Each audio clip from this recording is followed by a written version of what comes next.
Bueno, seguimos, después de haber hecho un poco de historia de las normas, les voy a mostrar ahora una calificación, si la encuentro.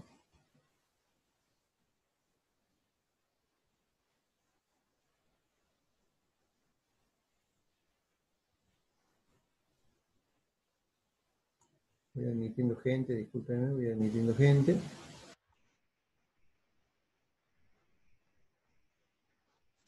Bien, fíjense un poco cómo sería la presentación. ¿Están viendo, no?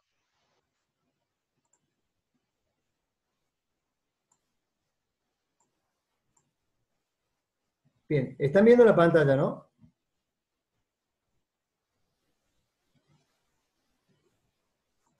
Profe, sí se ve.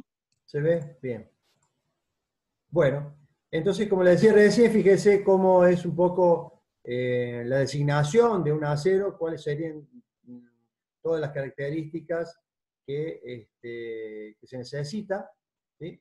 Son, digamos, es una designación del material, ¿sí? Una designación del material. Bueno, y acá lo que dice que el código STM son revisados con cierta frecuencia y sus modificaciones obviamente son publicadas anualmente, ¿verdad? Cuando se hace alguna modificación, siempre se hace una publicación, después obviamente que se lleva a la norma, ¿no es cierto? Aquí particularmente hay una designación de un acero y una clasificación de aceros inoxidables, que tienen diferentes series, en este caso una clasificación que no es la ACTM, sino es la ISI, otra de las normas, cómo clasifica de serie 400, serie 200, serie 409, o sea, son aceros inoxidables, que no sé si ustedes se acuerdan, cuando en tercer año vimos, su base, digamos, en este caso, ferríticos, austeníticos, martensíticos, son diferentes estructuras de los aceros inoxidables que lo hacían más o menos resistente y más o menos templable. Acuérdense que los austeníticos y los martensíticos podrían ser endurecidos para que tener una mayor resistencia. Pero básicamente la respuesta ante los requerimientos de corrosión son óptimos todos esos. Por eso se denomina inoxidable, ¿verdad? Bien, vamos ahora a una clasificación de la norma y los materiales utilizados de acuerdo a su elaboración. La elaboración de los materiales de aceros que más se utilizan en cañerías y accesorios, se puede hacer una clasificación de acuerdo a cómo ha sido concebido, su elaboración. O sea, por ejemplo, tenemos 3 diferentes formas de obtener estos materiales o estos elementos como caños, accesorios, bridas. Por laminados, forjados, fundidos. Son estos métodos de obtención de elementos que ya les vengo mencionando cuáles son cada uno, ¿cierto? Por medio de laminados podemos obtener los caños, ¿sí?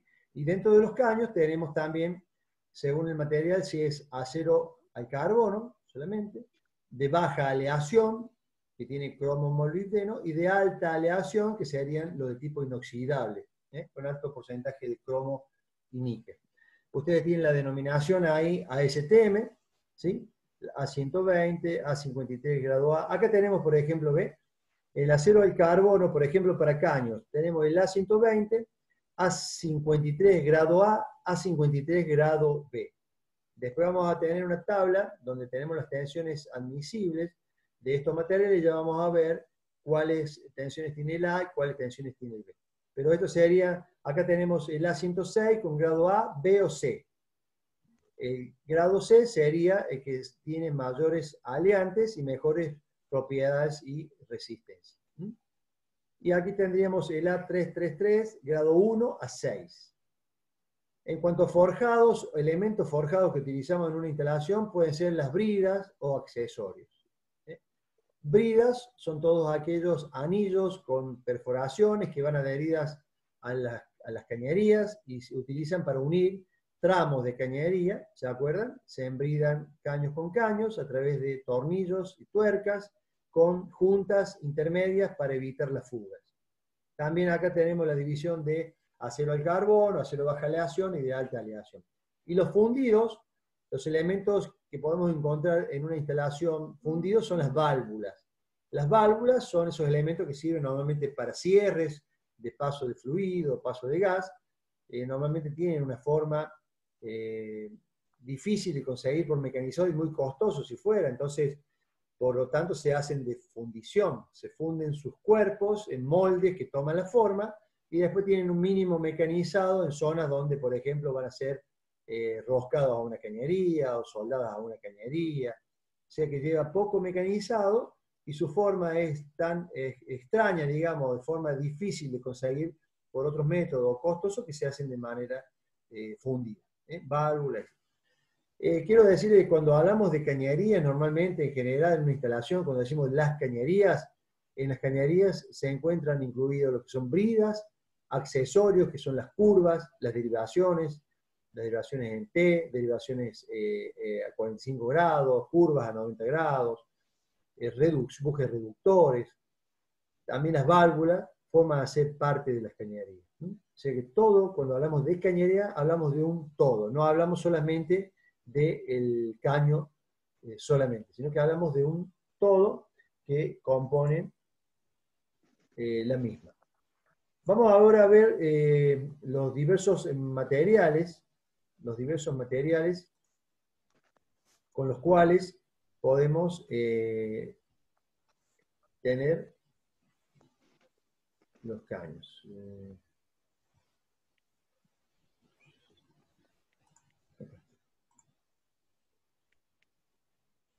Bueno, acá lo he separado un poco, siempre basándonos en la norma HTM, ¿no? ¿Para qué ha sido esta descripción usados el caño? Generalmente, por ejemplo, para el caño de conducción de fluidos en general, ¿sí?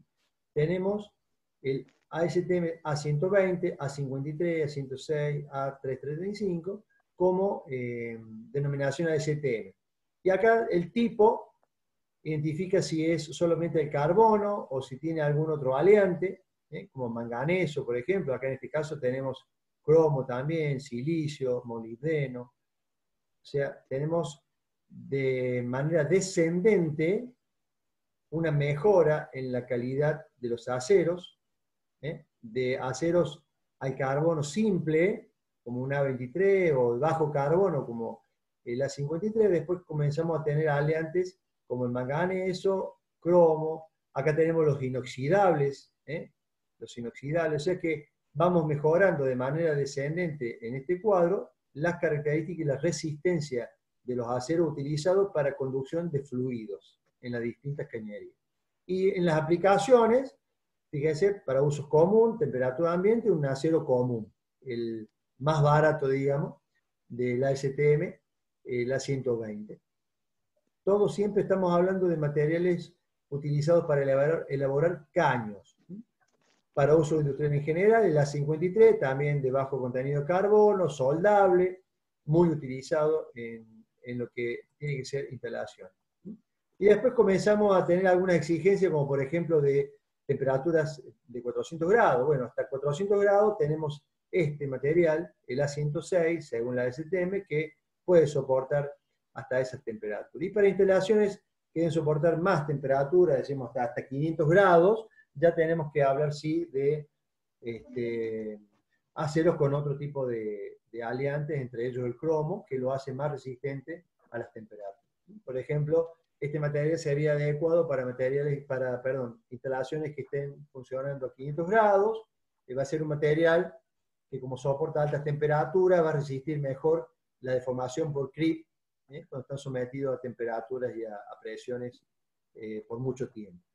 Y después, bueno, vamos bajando y subiendo la exigencia, ¿no? 650 grados. Acá tenemos el característico inoxidable 18 de cromo y 8 de níquel. uno de los más utilizados en la industria, por ejemplo, en la industria alimenticia, ¿no? Se utiliza mucho este. Y después, cuando tenemos que utilizar para muy bajas temperaturas, menores de 0 grados, la particularidad, en este caso del A333, es que tiene alto nivel de níquel. Recuerden que también para bajas temperaturas las estructuras del material también van modificándose y cualquier material no sirve para bajas temperaturas. Hay que utilizar materiales adecuados para bajas temperaturas porque cambia la resistencia del material para bajas temperaturas. Para calderas y sobrecalentadores, según la norma, podemos utilizar aceros al carbono, aleados, ferríticos y austeníticos. Acá tenemos para tubos sin costura con carbono, sin costura y sin costura. Bueno, en este caso todo para formación de tubos o caños. Vamos a ver de qué manera se hacen estos caños sin costura. Pero también puede ser utilizado en planchas para hacer calderas o sobrecalentadores. También, de hecho, vienen en planchas también para ese uso. Para caños y tubos de uso térmico, por ejemplo, para intercambiadores de calor, tenemos el ASTM, el A179, 199, tubos sin costuras. Acá tenemos las diversas aplicaciones. Con esto ustedes tienen un panorama para seleccionar, en el caso cuando tienen que hacer la tesis, buscan alguna aplicación y esta es una manera rápida de decir, bueno, tengo que estar más o menos dentro de esta calificación en cuanto al material de la cañería. Y uno va y busca la norma y ahí comienza, digamos, todo el estudio del material, cuáles son sus componentes, cuál es su resistencia, etcétera, etcétera. Para destilerías, para caños de destilerías, también tenemos ya, en este caso, aceros al carbono aleados. Ya tenemos, no nos alcanza con un acero al carbono simple, sino tiene que ya ser un poco más resistente y ser aleado. Acá tenemos aleación de cromo-níquel, que puede ser ya un inoxidable, y después con intermedio carbono y acero inoxidable de cromo-níquel propiamente dicho. Para conducción de fluidos combustibles también hay una separación aquí, ¿no es cierto? El A539 debe ser laminado en frío. Esto conlleva que el laminado en frío ha compactado de manera plástica el material y lo hace que sea más resistente y más homogénea su estructura.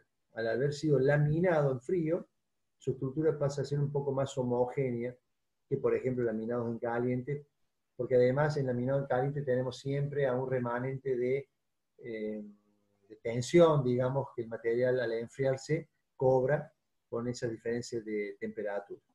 Aplicaciones, transporte de fuel y gas. Bien.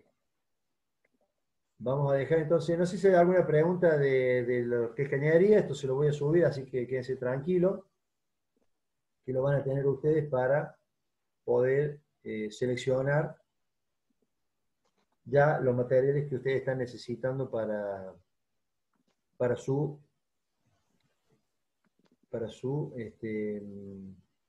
tesis, no salía tesis. Bien. Bueno, quería compartir, pero tengo que abrir otra pantalla. Vamos ahora a definir un poquito lo que son caños y tubos, para entrar a hablar con un poquito ya más de propiedad.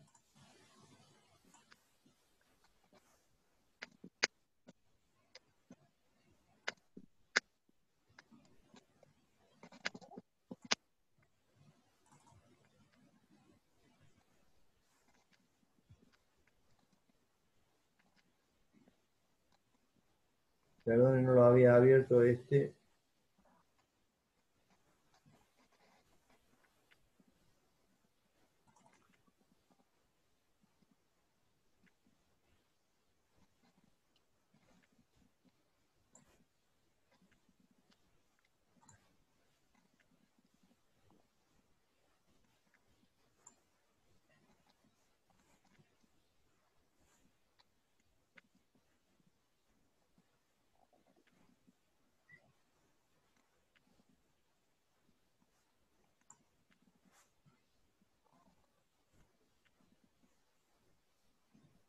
Bueno, se me perdió el archivo.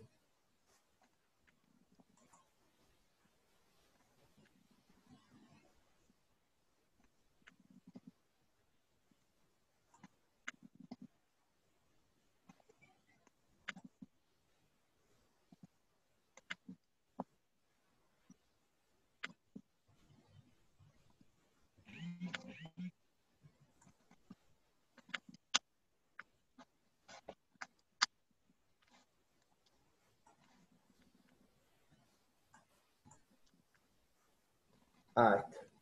Bueno, este es un manual que ya se lo voy a poner, lo vamos a seguir bastante, yo se lo voy a poner para la próxima clase, ustedes ya lo van a tener, ahora el fin de semana se lo subo o antes para que lo puedan repasar un poco y si lo quieren ir viendo también no hay ningún tipo de problema.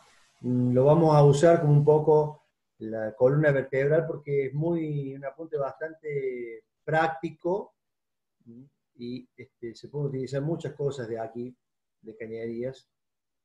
De hecho, se llama cañerías industriales, ¿verdad? Y bueno, vamos a ver un poco materiales, accesorios, leyendo un poquito lo que es caños, tubos, los medios en que se utilizan para unir dichos caños y algunos otros medios de unión. Después vamos a tener el diseño hidráulico, que tiene que ver todo con el cálculo del diámetro, las velocidades, pérdida de carga, las normas ANSI para este tipo de cañería y para este tipo de cálculo hidráulico. Todo lo que tiene que ver con especificaciones y planos, vamos a ver lo que es una línea, ¿no es cierto?, de cañería, lo que es un parral, cómo se acotan, cómo se agrupan los distintos procesos, las cañerías de proceso y las cañerías de equipos auxiliares. Después, esto capaz que no lo vemos porque tiene que ver con la aislación térmica, pues obviamente que lo vamos a mencionar, pero normalmente no lo desarrollamos. Tiene que ver justamente con el aislamiento de la cañería, sobre todo aquellas que trabajan con temperatura para mejorar su productividad, ¿no es cierto?, para mejorar su este, mantenimiento de calor del fluido que circula por el interior, para no tener pérdidas de energía. Bueno, esto no lo vamos a ver, son las cañerías subterráneas de corrosión, recubrimiento, está bueno para también refrescar un poquito de lo que tiene que ver con las medidas de anticorrosión cuando necesitan proteger una cañería, pero está bueno también que lo tengan acá en el apunte. Las temperaturas, vamos a ver las temperaturas de diseño, cálculo de flexibilidad de la cañería, para aquellas cañerías que trabajan bajo temperatura y se dilatan. Vamos a ver algunas formas gráficas, de qué manera podemos contrarrestar esos esfuerzos extras que le produce a la cañería las dilataciones por temperatura. Los diferentes soportes de cañerías, donde se deben apoyar la cañería, qué grados de libertad debe dejarle un soporte a la cañería para que se pueda mover y deformarse elásticamente. Y algunas cañerías no metálicas que podemos mencionar algunas y ver algunas tensiones admisibles de estos materiales, pero básicamente el cálculo con respecto a lo que tiene que ver con presión, con caudal, y todo va a ser de la misma manera que hacemos para acero, serían calculados de la misma forma para las cañerías no metálicas, y bueno, lo único que va a cambiar va a ser obviamente las tensiones admisibles de los materiales. Y hay algunos apéndices de gráficos y tablas que también ustedes pueden consultar aquí. Bueno, como primera medida, bueno, vamos a ver algunas definiciones. Lo que recién le decía yo, cañería es un conjunto de caños, ¿sí?, destinados, cerrados, eso es importante, cerrados para transportar fluidos y sus accesorios, ¿eh? O sea, cuando ya decimos cañería es el conjunto de caños y accesorios todo junto, ¿eh? Como la mayoría de estos conductos trabaja a presión, por eso es que tienen que ser conductos cerrados, ¿eh? Solamente si hablamos de canaletas de desagües, por ejemplo, esas cosas, o alcantarillas de desagote de algo, podemos hablar de, de conductos, digamos, que no sean cerrados, son abiertos, pero en la mayoría de las instalaciones nosotros necesitamos conducción de fluido, conducción de gases, tiene que ser necesariamente cerrado, por supuesto, ¿no es cierto? Y también además podemos tener bajo presión, o sea, de presión o vacío, en todo lo que sea recipiente. Podemos trabajar bajo cero de presión cuando se trabaja con vacío. Y algún dato importante para que usted esté en la tesis, tiene que hacer un cálculo económico de la instalación. Fíjese que las cañerías, según esto, el costo de la cañería puede llegar a ser entre el 50 y el 70% de todos los equipos de la planta. Entre el 50 y el 70% del costo de todos los equipos de la planta de proceso se lo lleva lo que es cañerías. Ya sabemos, cuando hablamos de cañería, de qué hablamos. Y del total de la instalación, entre un 15 y un 20% del costo de la instalación está invertida en cañerías. Así que fíjense que es importante. Después acá habla de complejos ya mineros, hay un cálculo específico para ese tipo de instalaciones. En el costo se presenta un 6 a un 8% de todos los gastos considerados por la ingeniería, y la instalación. Y un 10 a un 12% del costo total. En este tipo de complejos mineros un poquito más barato o menor el costo de cañería que en las demás instalaciones consideradas instalaciones de planta térmica. Bueno, con respecto a los materiales, podemos hacer, además de mencionar que están la cañería fabricada bajo norma ASTM, podemos hacer una división entre caños metálicos, por ejemplo, y no metálicos. Tenemos los caños metálicos y los no metálicos, que serían los caños plásticos, y también los no metálicos como vidrios, cerámicas, etcétera, etcétera, que ya vamos a desglosar un poco. Dentro, obviamente, de los metálicos tenemos los ferrosos y los no ferrosos. Los ferrosos todos base al acero, ¿no es cierto? Y los no ferrosos pueden ser de diversos orígenes, por ejemplo, cobre, latón, bronce, plomo, aluminio. De acuerdo a las instalaciones y a las necesidades, pueden ser estos no ferros. Y después, dijimos de los no metálicos, tenemos lo de plásticos, PVC, teflón, poliestireno, poliéster. Hay diversos materiales y cada uno también responde a una resistencia contra el ataque, digamos, del fluido o del gas, otro con respecto, por ejemplo, a los bajos valores de rozamiento que tienen. Por ejemplo, teflón se utiliza mucho, tiene un bajo coeficiente de rozamiento, por lo tanto no va a haber pérdida de cargas importantes como sí lo hay en las cañerías. Esto se debe a que el teflón o cualquiera de estos plásticos tiene un coeficiente de rugosidad mucho más bajo que el acero, y también tiene un coeficiente de fricción mucho más bajo. O sea que las pérdidas de carga que se consideran por la circulación del fluido en estas cañerías es de mucho menor valor que en acero. También dentro de las no metálicas tenemos las vidrios, cerámicas, porcelana, hormigón, plomo, estaño, que son, etcétera, etcétera, normalmente con recubrimientos. Si vemos aquí abajo, tenemos cañerías metálicas con revestimiento, ¿sí? Entonces sería el caño de hierro revestido con materiales plásticos, caucho, vidrio, porcelana, con algunos de estos no metálicos que le mencioné anteriormente.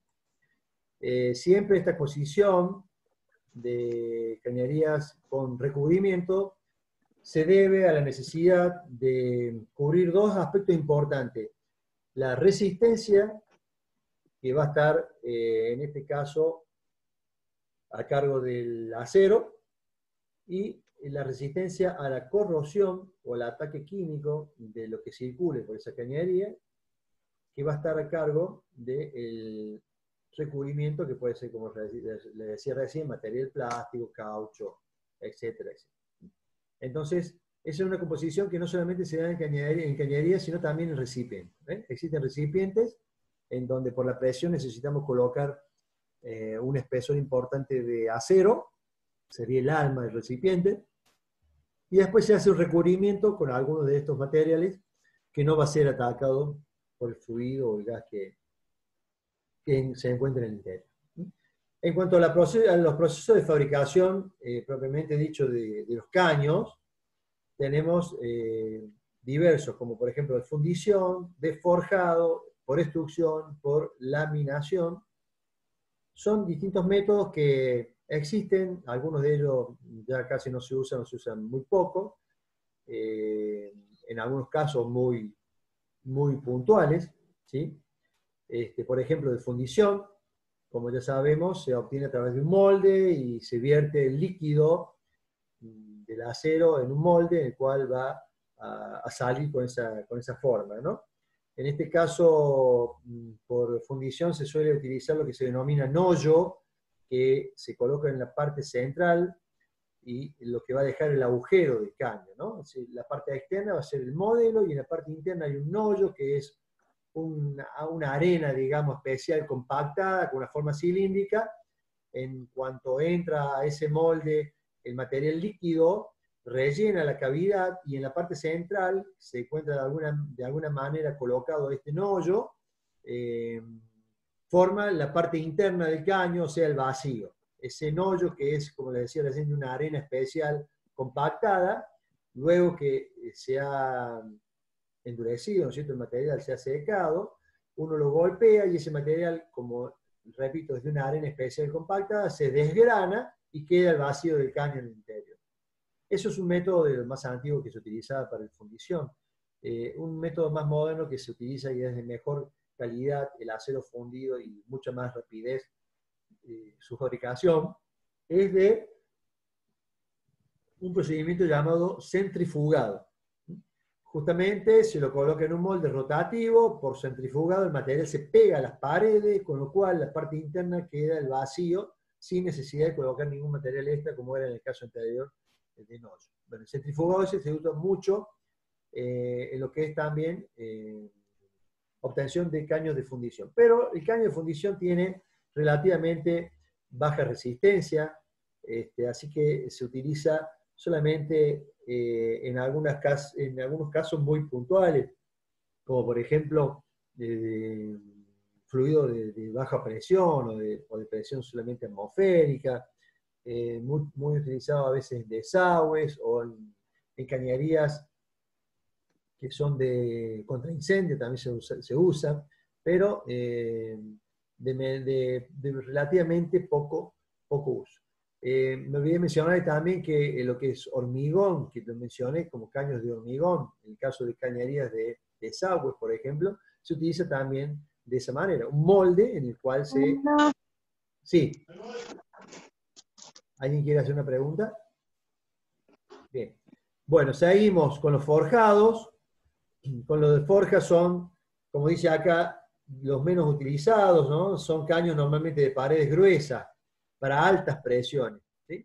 Y la manera, digamos, de realizar este forjado sería con un tocho de material, el cual se le hace una perforación en frío, después se lo calienta a temperaturas por encima de los 1000 grados hasta llegar a un estado pastoso de material o casi pastoso, se lo coloca en un mandril central, que sería como una especie de eje.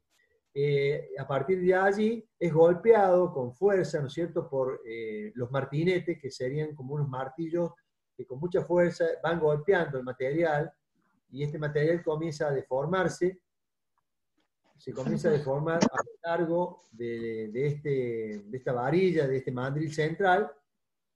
Obviamente no se cierra más que lo que le permite el mandril, por lo tanto esa deformación externa que se va produciendo se va traduciendo en un alargamiento de ese trozo de material que comenzamos, al ir disminuyendo la pared y al ser golpeado comienza a alargarse.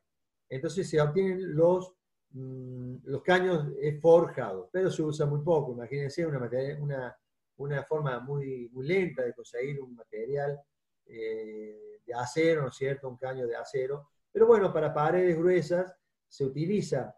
¿Por qué para paredes gruesas? Porque si yo quisiera tener una pared muy fina, imagínense el tiempo que estaría yo golpeando ese material para formar una pared fina. A pesar de que se me va estirando, voy a lograr longitud, pero voy a estar una eternidad golpeando de manera consecutiva al material y dándolo vuelta para que se vaya formando de pared fina. Por eso se utiliza mayormente para, para altas presiones y para paredes muy gruesas, pero se usa en menor escala que otros. Otro de los utilizados ya en un poquito mayor escala es por extrusión. Extrusión. ¿Cómo se procede? Bueno, se procede en grandes prensas. De la misma manera, se coloca un trozo de material encima de una matriz. Ahí ustedes tienen la gráfica. En la primera etapa, se coloca el material en una matriz que lo contiene. El material es lo que está aquí en la zona central del material. Después hay una especie de espina o de aguja, digamos, que está en el interior.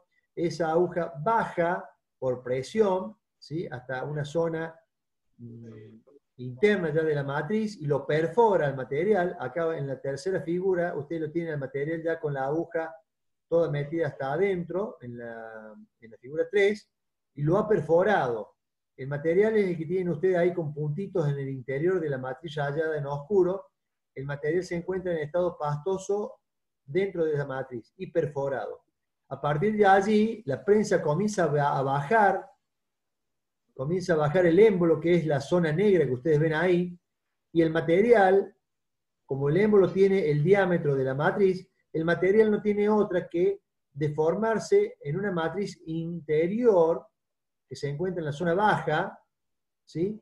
Y tanto externamente como internamente el material va fluyendo por la presión y va obteniéndose el caño. Fíjense acá en la figura 4, ustedes tienen el caño formado. Es decir, todo el material original fue pasado a través de presión por un orificio más pequeño que está en la zona baja de la matriz y con la aguja en el interior para que no se cierre. Entonces ahí tenemos el caño formado por extrusión.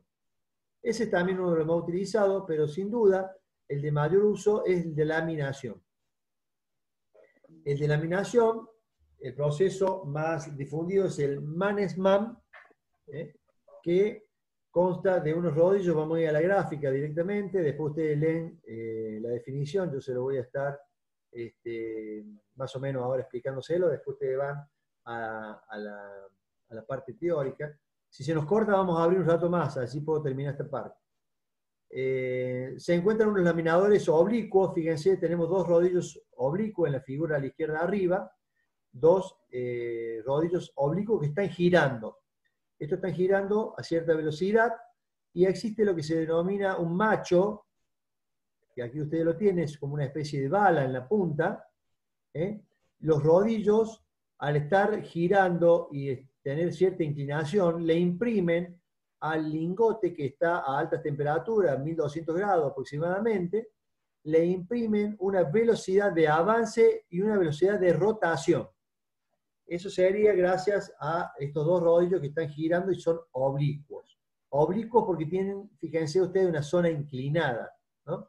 Esto entonces lo que ayuda es a que el lingote pase con cierta velocidad, lo perfore ese formador o ese macho en la parte interna, y ustedes tienen aquí ya en la segunda etapa una parte de caño ya formado.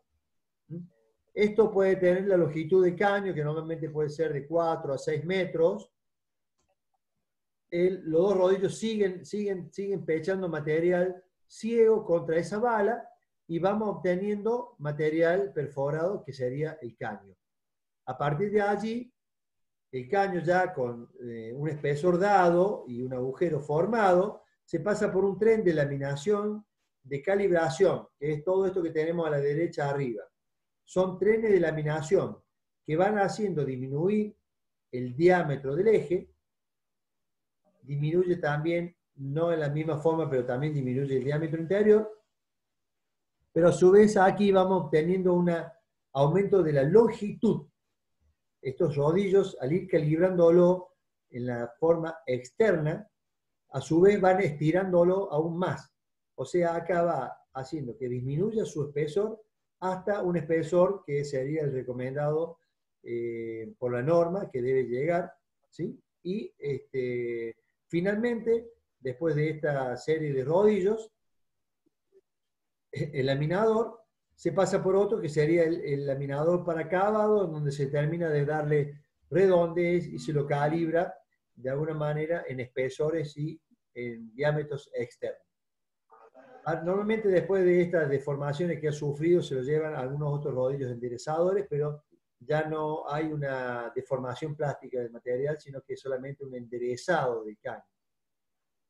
Hasta ahora lo que hemos estado viendo son caños sin costuras, o sea, han sido caños conformados de un material macizo sin ningún tipo de unión en las paredes. Son caños que se usan para altas presiones, son caños que se usan en la mayoría de los recipientes o de los traslados de fluidos a presión, porque no tienen ningún tipo de unión más que van a tener en la brida. Pero en la forma en que se han concebido los caños, fíjense que no tiene ningún tipo de unión. Tiene una continuidad el material que lo hace muy homogéneo en las paredes. Si bien los espesores no son tan calibrados, porque ustedes imagínense que las calibraciones que se le van haciendo a posterior y el estiramiento, ya el control del espesor no es tan exacto. Pero eso se suple, digamos, tomando coeficientes de seguridad, ya vamos a ver más adelante en el cálculo de espesores de cañería. Y después sí tenemos la otra división de caños, en este caso con costura. En el caso de caño con costura, como la palabra lo dice, vamos a tener una costura que va a ser de soldadura. Estos caños van a tener mejor control del espesor porque son fabricados a partir de láminas de acero cortadas, ¿no es cierto?, en listones, digamos, en flejes que se les llama, y esos flejes también a temperatura de 1200 grados, ¿no es cierto?, son empujados. Voy a ver si acá creo que tenía un gráfico, aquí tenemos un gráfico.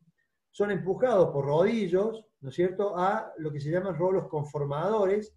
Fíjense cómo el rolo van disminuyendo sus espesores y van conformándolo y lo van cerrando, ¿sí?, hasta llegar a los finales de los rolos conformadores, en donde obtenemos el caño, y acá hay una flecha que me indica a soldadura. Acá hay una diferencia en caños soldados con aporte o sin aporte, pero soldados al fin. En esta etapa, hasta esta etapa, son exactamente iguales, difieren solamente que en el que va a ir soldado con aporte, se puede hacer una deformación en frío del material hasta conseguir un caño en esta instancia. En el caso de sin aporte, tenemos que hacerlo a temperatura, como dije recién, 1200 grados, y llegado a esta etapa final, donde el caño ya está uniéndose casi canto con canto de los materiales que han sido rolados, no me acuerdo si acá hay una figura, no la hay, pero la teoría dice entonces que una vez llegado a esta instancia a temperatura de 1200 grados, lo que se le aplica aquí es una leve presión en ambas paredes, o sea, se lo cierra el caño con presión, y estando a esa temperatura, lo que se forma